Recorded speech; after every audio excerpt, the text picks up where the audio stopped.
तो UG Chahal and Dhanashree का finally divorce हो चुका है, जो कि काफी टाइम से न्यूज में था कि इन दोनों के बीच कुछ भी ठीक नहीं चल रहा है और ये लोग जल्दी डिवोर्स लेने वाले हैं। और न्यूज ये भी है कि धनश्री को एलिमनी में 4.75 करोड़ दिए जा रहे हैं।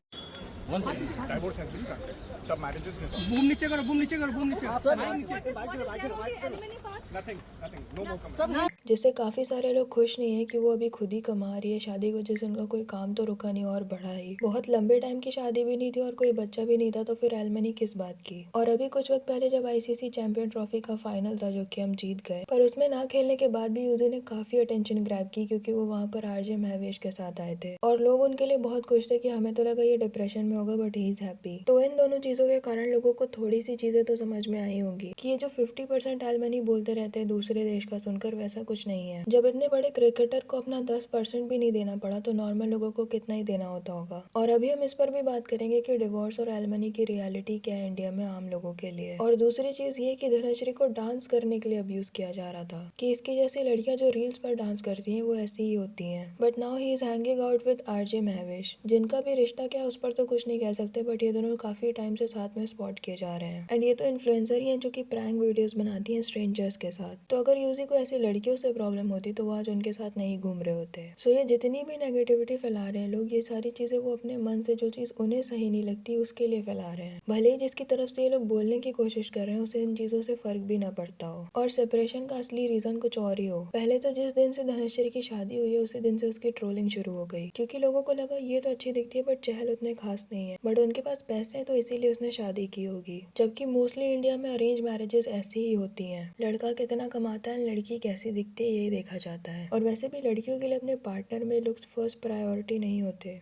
उनके लिए इमोशनली अवेलेबल इंसान, फाइनेंशियली सिक्योर इंसान, मेच्योर इंसान ज्यादा जरूरी होता है। मतलब लड़कियों के लिए ओवरऑल पर्सनैलिटी ज्यादा जरूरी होती है लुक्स से, और लड़कों के लिए अपने पार्टनर के लुक्स बहुत मैटर करते हैं, क्योंकि हर चीज के लिए उनको सोसाइटी से एक वैलिडेशन चाहिए होती है। पर इन दोनों के केस में शुरू से इतनी नेगेटिविटी फैलाई लोगों ने कि अगर कभी लुक्स वाली बात आई ही ना हो उनके बीच तो भी इनसिक्योरिटी आ जाए, और इस चीज से भी बहुत फर्क पड़ता है। लोग ऐसे एक्ट कर रहे हैं जैसे धनश्री ने चहल को पैसों के लिए फंसा लिया हो, और चहल के पास खुद की समझ नहीं, उन्होंने बिना कुछ सोचे समझे हाँ कर दी। जबकि इंटरव्यूज में उन्होंने खुद बताया है कि उन्होंने ही सबसे पहले अप्रोच किया था। Within 2 months of knowing each other he said I don't want to date you, I want to marry you. मैंने इनको सीधा ये बोला था, मैं कहा I don't want to date you, I want to marry you. सीधा ये बोला था, मैं कहा I don't want to date you, मेरे को टाइम वेस्ट नहीं करना। रिस्पेक्ट हाँ नहीं, मैंने सीधे बोला मेरे को, बिकॉज़ आई वाज श्योर।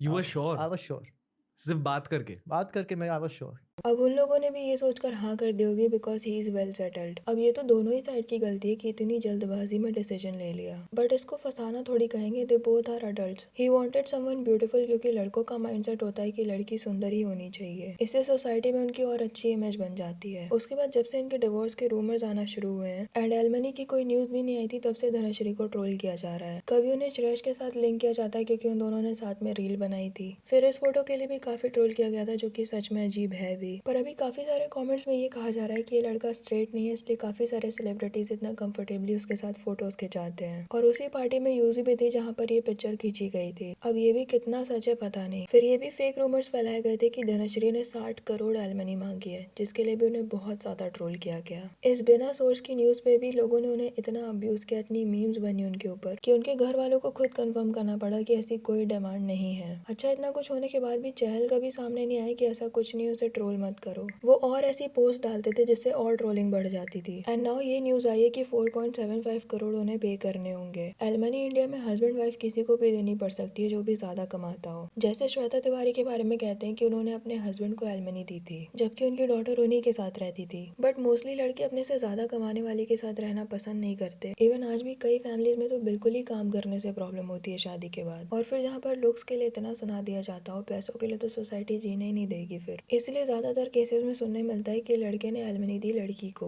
और अगर देखा जाए तो यूजी है तो पावरफुल, वो चाहते तो ये पॉइंट रेस कर सकते थे कि वो खुद अच्छा खासा कमाती है, बट उन्होंने नहीं किया। और may be she took it because उन्हें ऑनलाइन बहुत ज्यादा हरासमेंट झेलनी पड़ी है। उनका पूरा कमेंट सेक्शन भर जाता है हेट से। वो एटलीस्ट ऐसी पोस्ट डाल सकते थे कि किसी को बुली मत करो, हमें जो करना होगा हम कर लेंगे, बट वो उल्टा ऐसी टी शर्ट पहनकर आ गए कोर्ट में, which makes him look so immature. पहले ही लोग इतना ट्रोल कर रहे हैं कि लुक्स नहीं है सिर्फ पैसे हैं। ये सब चीजें करके और उस चीज पर एग्री हो जाओ कि मेरे साथ कोई पैसों के लिए था and I have nothing else. और हो सकता है इन्हीं सारी चीज़ों की वजह से धनुश्री के काम में बहुत सारी प्रॉब्लम्स आ रही हो। बहुत सारे ब्रांड्स उनके साथ कोलैब ना कर रहे हो क्योंकि फिर उन्हें भी हेट मिलेगी। एंड एज आई सेड कि वो एलमनी के लिए मना भी कर सकते थे बट उन्होंने नहीं किया। मे बी बिकॉज उनके लिए कुछ हो ही ना, because this is not even 10% of his net worth. But लोग इस चीज के लिए इतना बोल रहे हैं क्योंकि ये उनके लिए एक बड़ी चीज है। वो अपने लेवल पर लेकर इस चीज को सोच रहे हैं। मे बी किसी बड़े सेलिब्रिटी के लिए रिलेशनशिप में उनकी प्रायोरिटी कुछ और हो सकती है। जैसे किसी के लिए कंपैटिबिलिटी बहुत जरूरी होगी, अंडरस्टैंडिंग पार्टनर बहुत जरूरी होगा। अगर ये चीजें नहीं है तो वो नहीं रह सकते होंगे उस इंसान के साथ। पर मोस्टली इंडिया में ऐसा नहीं है, स्पेशली जो अरेंज मैरिजेस करते हैं उनको हमेशा से यही सिखाया जाता है कि एडजस्ट करते रहना ही शादी होती है।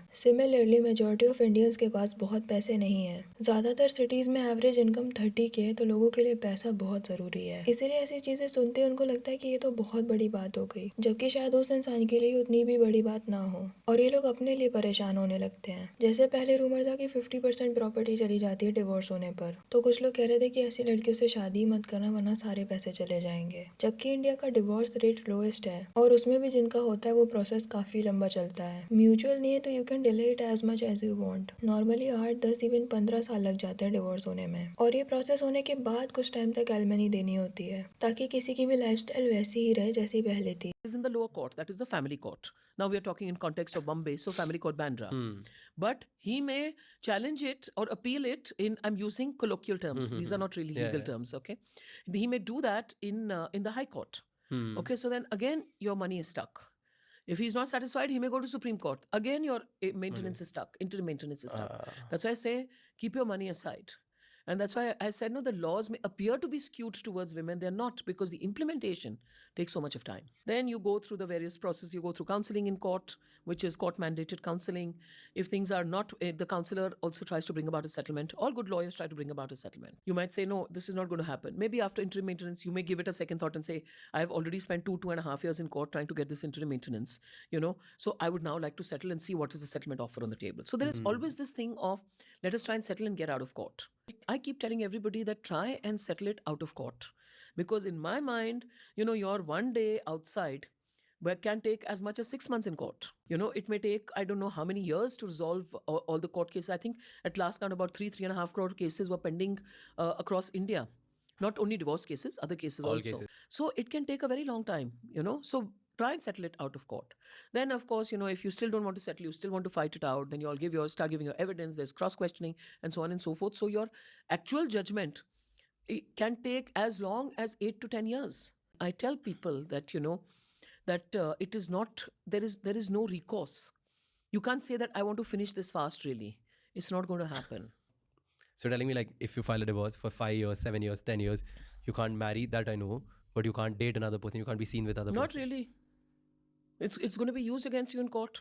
जो पहले किसी इंसान के साथ 30K में रह रही थी, उसे डिवोर्स के बाद करोड़ों नहीं देने बोल दिया जाएगा कि कहीं से भी लाके दो। अब कुछ लोग अतुल सुभाष जैसे केसेस के बारे में बात करेंगे तो इस तरह के केसेस क्राइम में आते हैं जब एक इंसान के पीछे काफी सारे लोग मिलकर उसे टॉर्चर कर रहे हो। और क्राइम कभी भी जेंडर देखकर नहीं होता, पर कुछ लोग ऐसे केसेस को अपोजिट जेंडर के लिए हेट फैलाने के लिए यूज करने लगते हैं। कभी किसी भी चीज के बारे में बात चल रही हो, ये लोग आ जाएंगे कि तुमने इसके बारे में तो कभी नहीं बोला, जबकि किया कुछ खास इन्होंने खुद भी नहीं है कि इस चीज से रिलेटेड किसी प्रोटेस्ट वगैरह में पार्ट ले लिया हो। बस एक चीज मिल गई है हर वक्त बोलने के लिए, और बोला तो बहुत सारी चीजों के बारे में नहीं जाता है। जैसे इस केस के बाद ही एक सिमिलर केस हुआ था जिसमें मुस्कान जैन नाम की एक लड़की ने अपनी जान ले ली थी। उसके ससुराल वालों ने बोला कि वो सीढ़ियों से गिर गई थी, बट बाद में उसके डैड को उसका फोन मिला जिसमें उसकी वीडियो थी, जिसमें उसने बताया था कि उसके ससुराल वाले उसे कितना टॉर्चर करते हैं। सिमिलरली आयशा वाला केस था जिसमें पहले उसने वीडियो बनाया, बाद में पानी में कूदकर अपनी जान दे दी। और ये भी रीसेंट केस जिसे थोड़े बहुत मीम पेजेस ने अपलोड कर दिया है, बट कोई खास ध्यान नहीं गया इस पर। और डाउरी से रिलेटेड केसेस की तो कितनी ही न्यूज आती रहती है।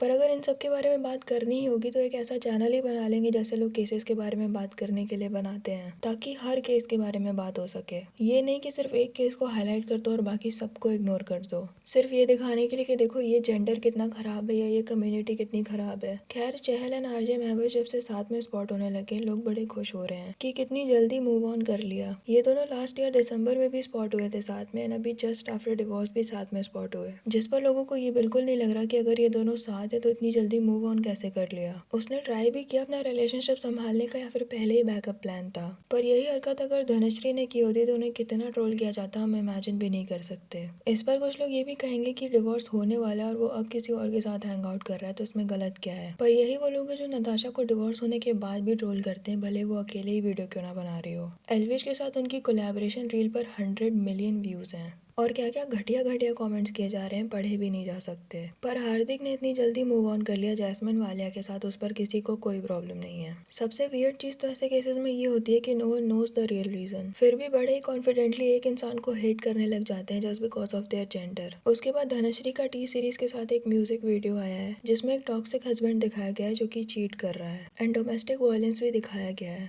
जो कि अगर वो अपनी स्टोरी दिखाने की कोशिश कर रही हैं तो ये भी बड़ी वियर्ड हरकत है। अगर कुछ कहना ही है तो डायरेक्ट कह दो। उसके बाद महावेश की ये रील भी देखकर लोगों को लग रहा है कि ये इन्हीं दोनों के बारे में है। गाइस, तुम्हें मोटा इंसान पसंद है तो मोटा इंसान डेट करो, तुम्हें पतला इंसान पसंद है तुम पतला इंसान डेट करो, लंबा छोटा modern English speaking Hindi speaking gym वाला टाइप अमीर गरीब सक्सेसफुल अनसक्सेसफुल जो भी तुम्हारा टाइप है तुम वैसा इंसान डेट करो। पर अपने टाइप से अलग इंसान के साथ रिलेशनशिप में आके उसको कमतर मत फील कराओ यार। कॉन्स्टेंटली अपने पार्टनर को दूसरे लड़के या लड़कियों से कंपेयर, वो तो ये करता है वो तो ऐसे रहती है, इसकी को देखो उसके को देखो, हाँ तो जाओ उसी के साथ। तो क्या लगता है आपको इस बारे में? कमेंट सेक्शन में ज़रूर बताना। वीडियो पसंद आया तो लाइक कर देना और ऐसी और वीडियोस के लिए विचार को सब्सक्राइब कर देना।